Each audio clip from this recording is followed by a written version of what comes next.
আসসালামু আলাইকুম। আজকের এই কথাগুলো আপনারা সবাই শেয়ার করে দিবেন, যাতে উপদেশটা কানে যায় ব্যাপারটা।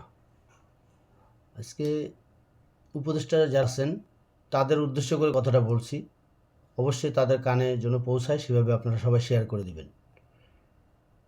বাংলাদেশের জুলাই যোদ্ধা যারা আছে, আমরা পরিষ্কার সুন্দর একটা পরিবেশে ইনশাল্লাহ আমরা আছি।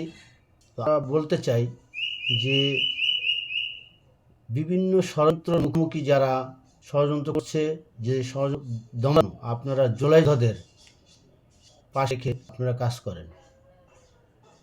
এই বাংলাদেশে বহু ধরনের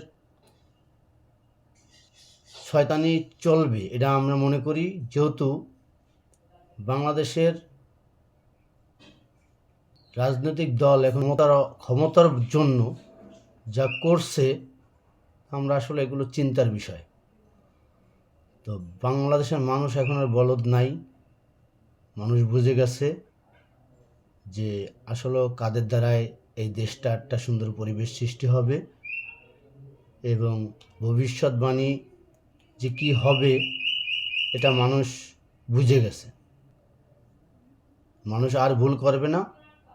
তো আমরা বলবো, উপদেষ্টা মহোদয়, আপনারা প্রয়োজনে আপনাদের পাশে রেখে জুলাই যোদ্ধাদের নিয়ে এই ফ্যাসিবাদ দমনে আমাদের কাজে ইউজ করেন আপনারা।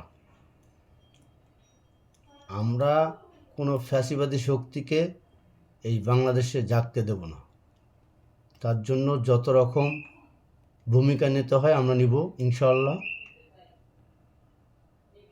এই দেশের জন্য রক্ত দিয়েছি, গুলি খেয়েছি, প্রয়োজনে জীবন দিব, তাও কোনো ফ্যাসিবাদী শক্তিকে আর মাথা উঁচু করে দাঁড়াতে দেব না।